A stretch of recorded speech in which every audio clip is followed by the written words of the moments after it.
Welcome to Inside Out with Kris, a podcast where there are no limits or surface level conversations.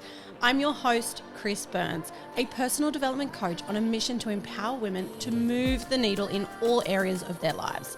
Each week we dive into deep, thought-provoking conversations with inspiring guests.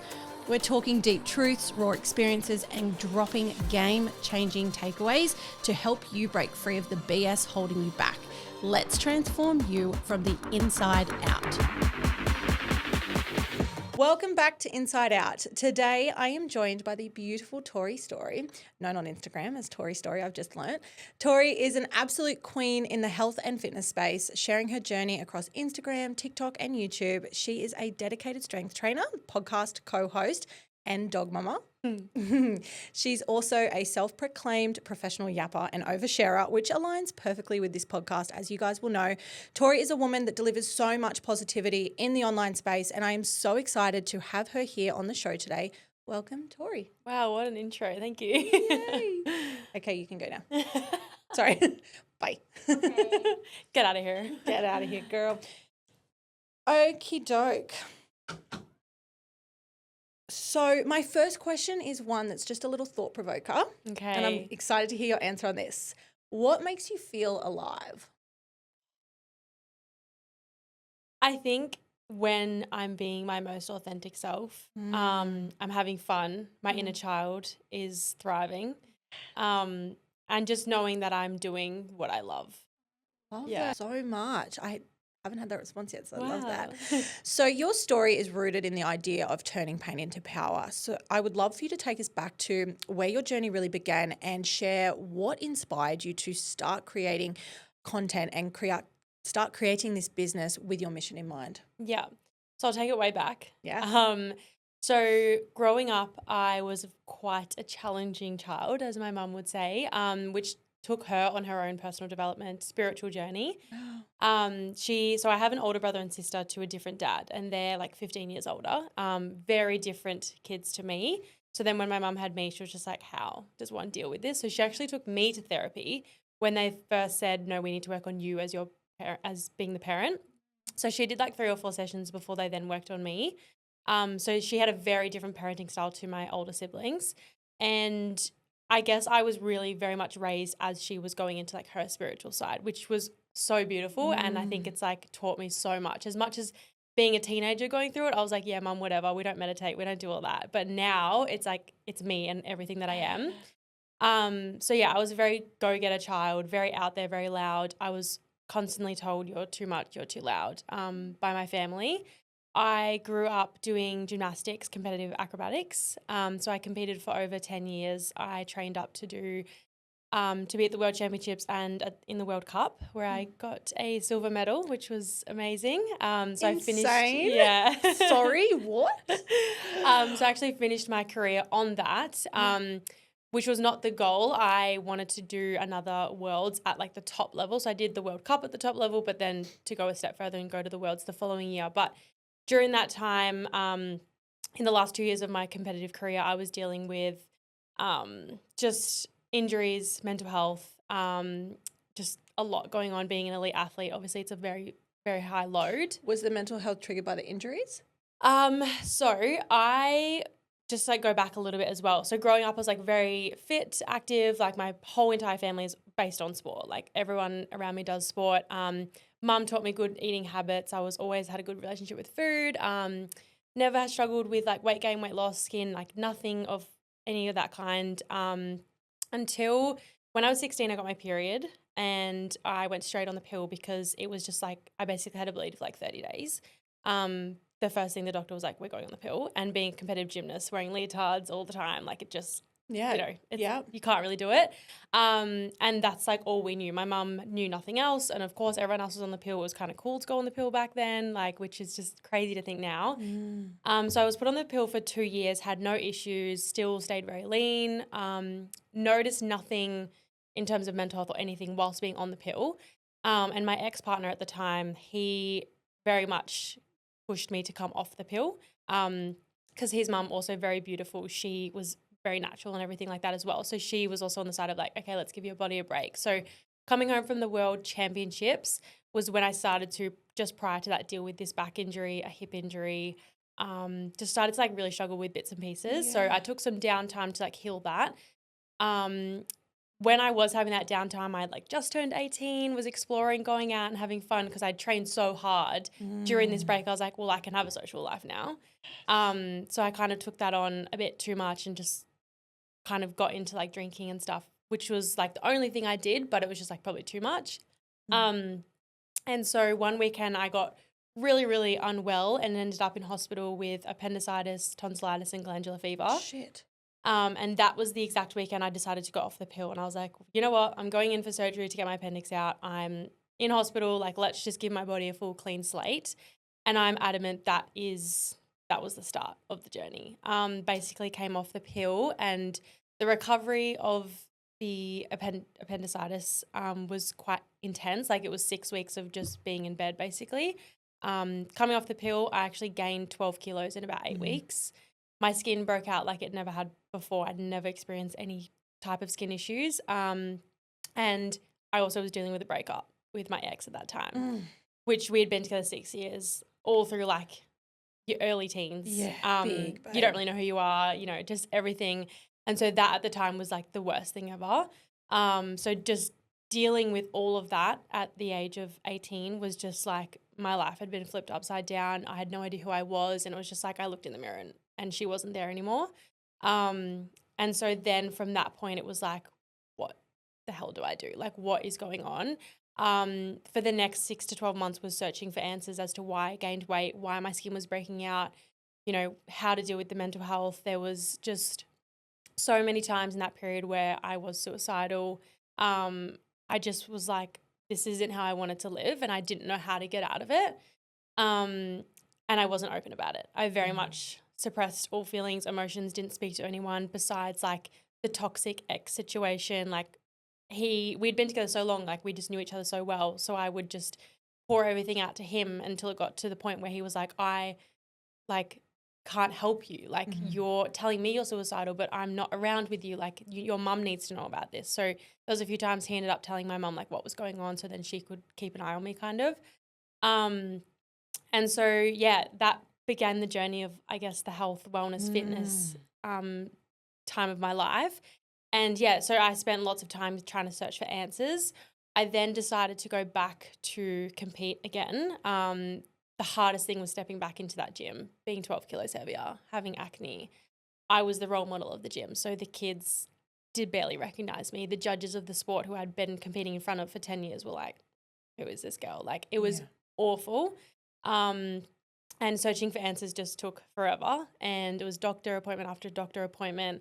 I kind of started to like research into the pill, and that I was kind of adamant I didn't want to go back on it until it just got to the point where I was like, I don't have an answer to what's going on. I went to see a doctor, and he was like, basically said, you're so far gone that you need medication to bring you back to like some level of normality to then go natural if that's what you want to do, basically. And he was the first doctor that kind of spoke to me in a way that I was like, you want to help me. You want to see me lose weight. You want to see me get back to myself. So I saw him for a few months so I went actually back on the pill for 3 months. I went on metformin, which is diabetic medication that treats PCOS, and antibiotics for my skin. For that 3 months, I just felt so icky, and I was like, I've done so much research. This doesn't feel right. Like, I have to get to the root cause. And I started to like listen to podcasts and kind of get into that world. And it wasn't until I saw a women's specialist doctor who basically picked everything to a T of what I was struggling with, did all the scans, and she basically said, well, I did all the scans. I had PCOS. I had about 70 cysts between my ovaries. Fuck. I had a fracture in my back and tear in my hip. And so she was like, we want to recommend you to a gyno, get your cysts removed, and you're not to compete. Sorry, how are you living? Like, that is fucking huge. Yeah. How are you doing your day-to-day life? I don't know. This whole like 12 months was such a blur. And I sit here today and I'm like, I just don't even know how I did that. Like, I just commend myself for pushing through it. Yeah. And so at that time I started training again to go to the World Cup because we were the only group from Australia eligible to compete. And I was like, well, that's what's happening. Like, this is my goal. The doctor sat there and said, you're not going to the World Cup, you're not competing. This was about 6 weeks out from leaving for America, and my coaches were like, another opinion. I was like, okay, yep, great, let's get another opinion. Same doctor. You're risking not having kids. You're risking not walking again. Like super high risk things. But something in me knew I could push through despite what my parents thought. Obviously, their baby girl is, struggling at all ends. And I just thought, I can get through this. I can maintain what we've been doing and I can push through and just get through the competition, which we did. We maintained for the next 6 weeks, dropped off as much as we could. A week out from the comp, I actually had a seizure at training. Fuck. And went to the hospital and did all the scans. Everything was fine, but they could just see that I was completely under eating, completely dehydrated, because I was like, I'm about to compete at the World Cup. Let's just not eat and I'll lose weight and look good on stage, which was just not smart, obviously. Then I was on food watch and making sure I was hydrated and all that sort of stuff. Went over to America, got through to the World Cup, came out with a silver medal. So it holds such a special place because obviously it's an amazing achievement on its own, but to go through what I went through and still come out with that, it was just such a ride. And I am very proud of myself, but it did lead to my retirement because I just had to put my health first. And for me, if anyone knows me, they know my life goal is to be a mum and have kids and have a family. And I knew as soon as the doctor was like, you're risking not having kids, I was like, okay, this now comes first. Yeah. I did plan to go back, but COVID had other plans, unfortunately. So it did lead to my retirement, which then led me into self-discovery and figuring out what the heck was going on with my body, starting to see naturopaths, starting to listen to more podcasts, being a lot more understanding of my body, learning about PCOS, acne, hormones, what the pill does, just completely deep diving into that whole world. So this was all around 2019, 2020. And about 2020, I ended up moving to Adelaide, found my partner Jackson, who was a big part of my journey and why I sit here today and look like, a healthy, happy girl. And I always say this and it gives him a big head, but I truly don't think I'd be here if I hadn't met him. He was a personal trainer and just took time to understand women and their hormones and their cycles. And I think that's why he was such an amazing trainer. But he basically flipped everything for me. So I was under eating, overtraining, and I went to him and he was like, right, you're going to train maybe 3 times a week and you're going to increase your food every single week and increase your steps. And it was so scary to think about increasing food when I was trying to lose weight. And I just had to relearn absolutely everything. And so for the next... That first year of 2020 to 2021, I lost about 15 kilos, cleared my skin. I'm not going to say cured my mental health, but very much was in a completely different place. Started my own business of teaching dance and acrobatics, found a passion, and then it just continued to grow and develop. And I'm just such a different person. It's so hard to even explain. And not many people know that version because my Instagram got hacked when I first moved to the Gold Coast a couple of years after that whole situation. Not many people know that version besides, my coaches and my family and my very close friends at the time. I didn't know that version, right? Yeah. And so I often reflect and I'm like, wow, I've done that. I probably don't reflect enough, to be honest, but yeah, it's been a journey. That's fucking insane. And I commend you as well. That's incredible. What a journey you've been on. And to get to this point now where you're like, okay, no, I'm my nervous system is supported. I am healthy. I am strong. I have a different perception of what life needs to look like in order to feel success and happiness. Yeah. And I just love that so much. And it's also so beautiful that's, Jackson has connected with you throughout that process. And you guys have that beautiful story to start off. That's so special. Yeah, I think yeah, the kiddies will love that later in life. Mum and he's Dad. Amazing. I really resonated with your skin journey, and I think that's a big part of why I wanted you on the podcast because this isn't. I haven't really shared this on my podcast before, my own skin journey, because I haven't had anyone on to really talk about it. Right? You're so open online about your skin, which I just love so much because when I was in the thick of it as a kid, I just wish that. Whilst I'm grateful we didn't have the online stuff, right, online world to deal with as kids, I wish that I'd also had it a little bit to be able to resonate. Yep. There was something called Proactive. I'm not sure if you ever heard of it. It was this fucking... It was around so I'm 32. You're a bit younger than me. I'm a little bit older. I feel like I have heard of it. Oh, girl. But my era of girls 14, if you had any skin issues, Proactive was your fix. And it was like this fucking acidic chemical that went on your face and like fried your face off. And in the same sentence, but all of our mums were getting it. So you get this subscription and the box would get dropped off. It was kind of like the first thing that we ever subscribed to, like an online thing. Yeah. I was on all the TV ads. Every like second ad was about Proactive. And I had really, really bad acne and triggered by environment and food and I didn't eat vegetables. I didn't look after myself. I'd come home from school and eat 3 packets of Easy Mac. Like, but I have skin issues, right? No wonder. But I didn't have the tools and resources, obviously, that I have now. But I also went on the pill at 14. And I also came off the pill. When I came off the pill as an adult, I took myself off it after all the research, after all the things that we were learning and all the things that are now available to us. And I, took myself off it and my skin broke out.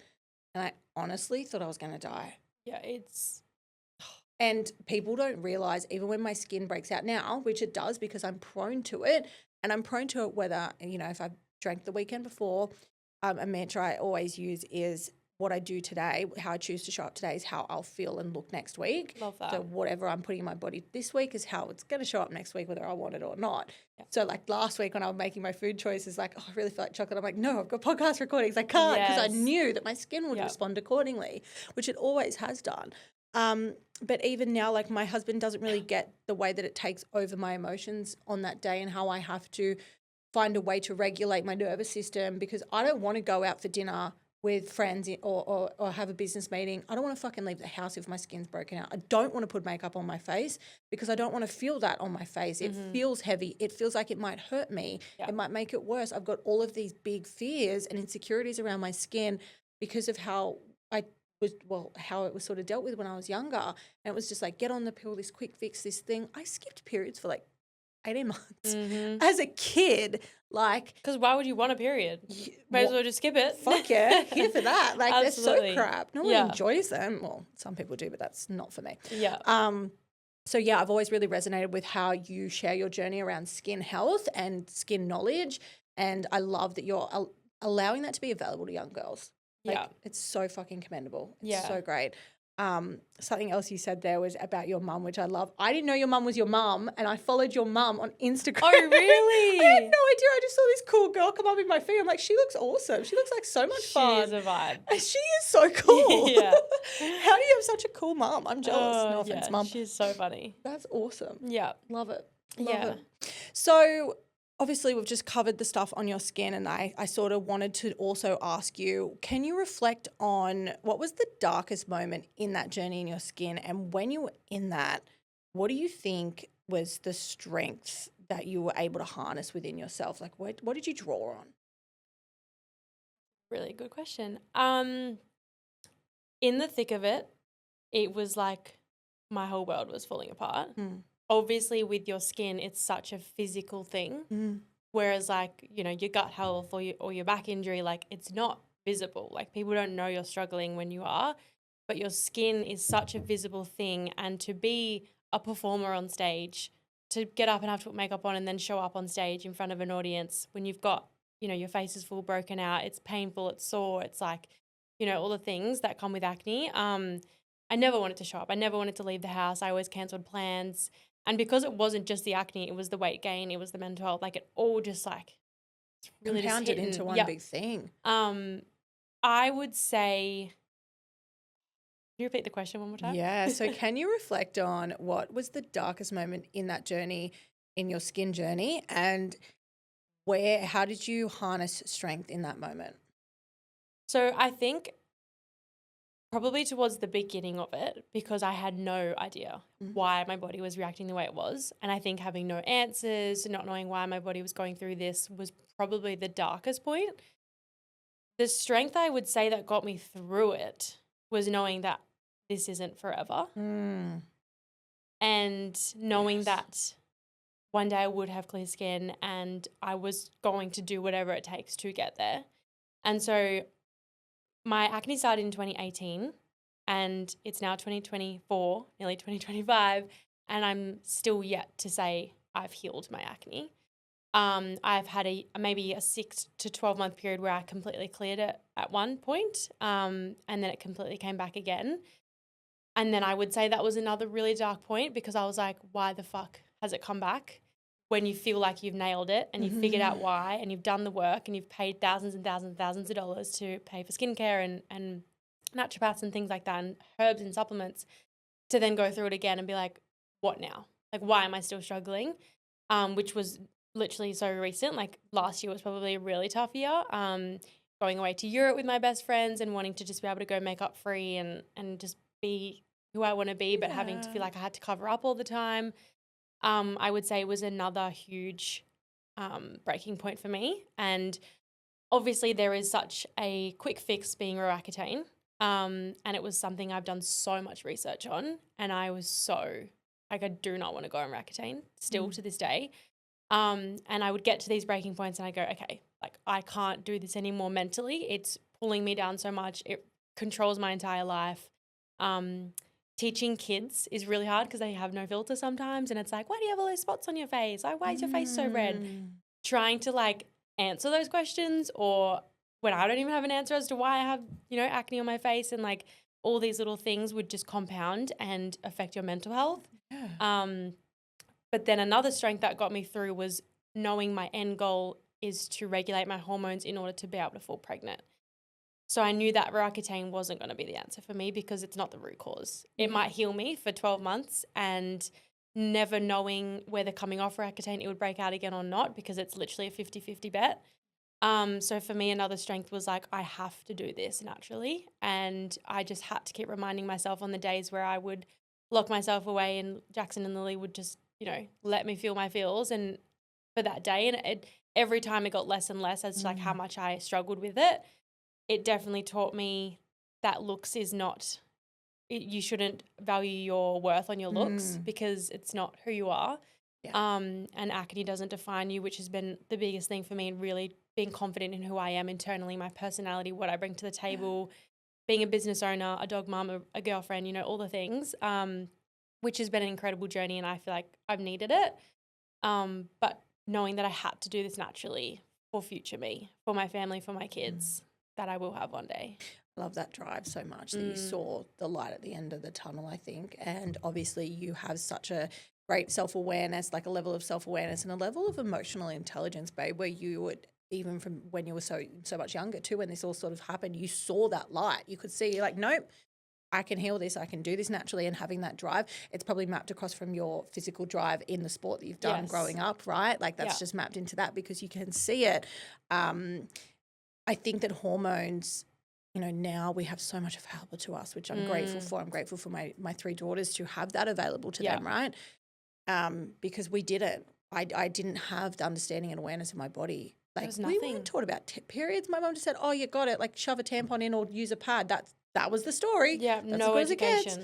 I will have these conversations with my kids, and I have a level of openness in my home, which I'm proud of, and also doesn't mean it doesn't make me go, ugh, I don't really want to have this conversation, but I need to have this conversation.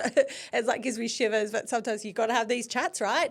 And because I want the body, I want hormones, I want period, I want all of this to be so fucking normalized in my home. Like my son, because my little kids, and you'll get this when you have babies, they don't leave you to go to the bathroom, and often I'll have my period and they're like, what's that in the toilet? What's that? Why are you putting that in your vagina? Because they don't fucking leave you, right? But I just say it clear as day. I'm so honest with my kids in that stuff because I want my son to have an awareness of periods. It's life. Like when he will thank you when he grows up to have a girlfriend and be like, oh, like I totally get this. Yeah. And that's like something I appreciated in Jackson. Like he's one of 3 boys, so his mum's only female in the house. But for him to be so aware of hormones, periods, like never cringed, never said anything about me, I love that. bleeding out of a tampon or whatever it is. Go Jackson's mum. Yeah, never a problem. My dad was like, oh, that's girl stuff. Oh, you talk to your mum about that. That's girl stuff. I don't do girl stuff. Ew, girl stuff. So I had that shame attachment. Like, oh my God, you don't show men or you don't tell boys about this. Like, that's not okay.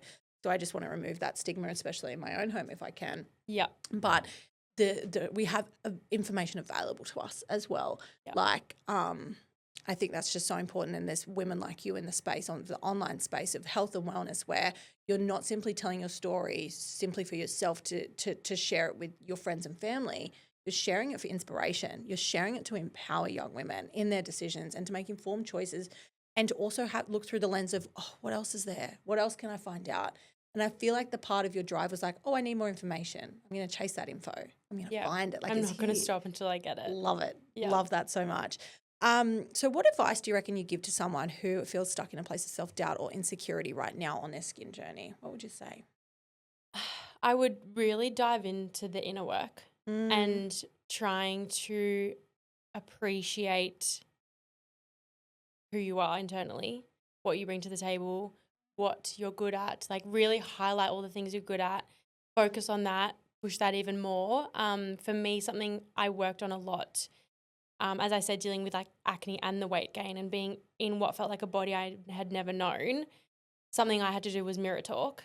And I've told a lot of my clients, I speak to it on Instagram and stuff as well, but getting out of the shower butt naked and standing in front of the mirror, looking at yourself dead in the eye, looking at your body and saying, I appreciate my body, I'm beautiful. Like that was hard because I didn't believe any of it, but I had to do it over and over again. Like some days I would stand there bawling my eyes out. Like I feel like emotional thinking about it because I'm like, cry, I've been there. because I just remember like, I remember the house, I remember the bathroom I was in because it was like I wasn't in my body. And like, because I'd never grown up feeling like that. And so to then have to figure out, okay, this is my new body. I have to learn to love it. I'm not going to have it forever. And I know that because I'm going to put in the work. But for right now, I have to learn to love it because this is what I'm given right now. Yeah. So mirror talk was massive for me. And it started very, very surface level of like, I love my hair and my eyelashes and like it has the physical things. Yeah. But it really had to start with that. And then I could start to realize how much I could do internally. I love my strong legs because I can throw people in the air and it's taken me overseas and I can compete in other countries and really figuring out different parts of my body that I loved for what they can do for me and not just like, I love my six pack and my hair and like what it probably once was when I was, lean and fit and what all the things. So I would say really focus in on not your physical appearance. All the things you're good at, all the things you love doing, lean on those around you. Like do not hold it in. The biggest thing I did for too long was hold everything in. The moment I opened up to whether it was my coaches or my mum or my friends around me at the time, like I am struggling. I don't love myself. I can't come to your birthdays because I feel this X, Y, and Z. And to just get that extra support because we're not meant to do all of this alone. And I think that was the biggest part of me starting to share my journey was like, I'm not doing this alone. And I know now it's something I try and preach, like no matter what you're going through, how niche it is, there will be someone else out there dealing with the exact same thing. Gosh, absolutely. That's why I just try and preach. Like I just try and that's why I say I'm a professional oversharer because I'm just like, I'm never alone in anything that I do. No. And I want to take that through motherhood and relationships. Like I try and share as much as possible because I just know there's someone else dealing with it as well.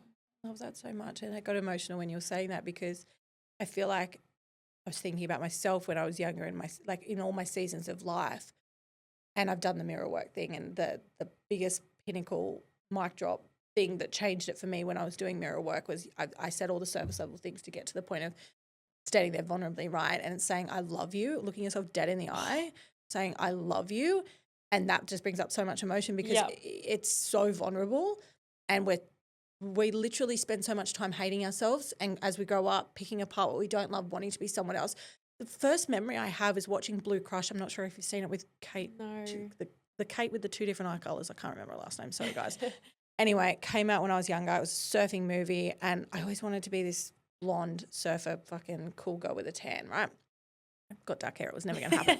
And I watched this movie and I just remember looking at her and feeling like, I will never have your body. I will never be as pretty as you. I will never be able to do chin-ups on the tree branch because you're so strong and you're so fit and you're so amazing.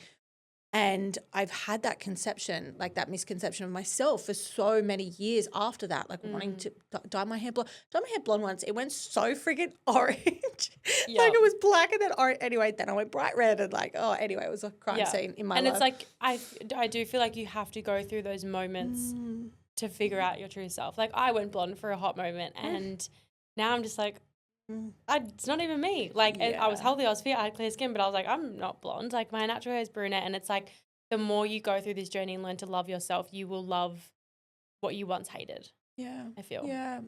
My little Lola, 4-year-old daughter, she's got hair down to a bun, but it's bright red. Wow. And it's bright red. I shouldn't say but, sorry. And it's stunning. Like she's fucking Yeah. glamours on my child. Everyone stops to touch your hair. Every old person touches my child's head. It's really weird. Yeah. But I work really hard because a lot of other people, she's got 2 big sisters, even make the joke of Ranga. And I'm like, do we need to continue this now? Like, she is stunning. We all know she's stunning. She knows she's stunning. Why are you trying to create a limitation for her or a negative emotion for her to carry? Because they're jealous she has the long hair. 100%. Yeah. But it's like, she's beautiful. Do we have to create this to be a problem like so early? And, her to start comparing to other people's hair and things like that. Like, she gets really offended when I say that because she looks like Anna from Elsa and Anna, right?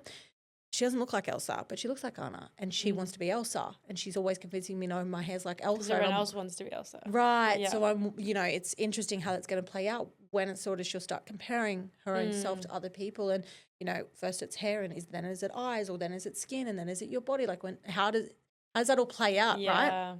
Anyway, I could talk about that for ages, but yeah, I just think that loving yourself is the hardest work you'll ever do. Yeah. But once you get it, once you're there, once you feel it, once it's embodied, once there's an integration of self-love, you're locked in.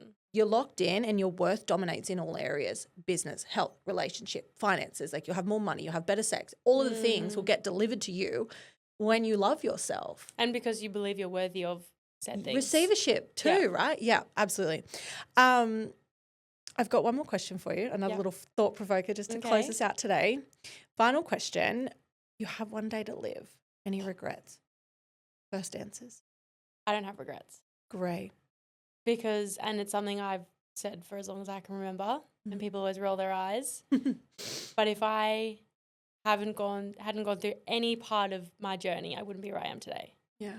And I spoke about this on a panel a couple of weeks ago at an event, and one of the girls said the exact same thing, that she never regrets. And I was like, oh, I love that someone else is saying it, because you don't hear it often.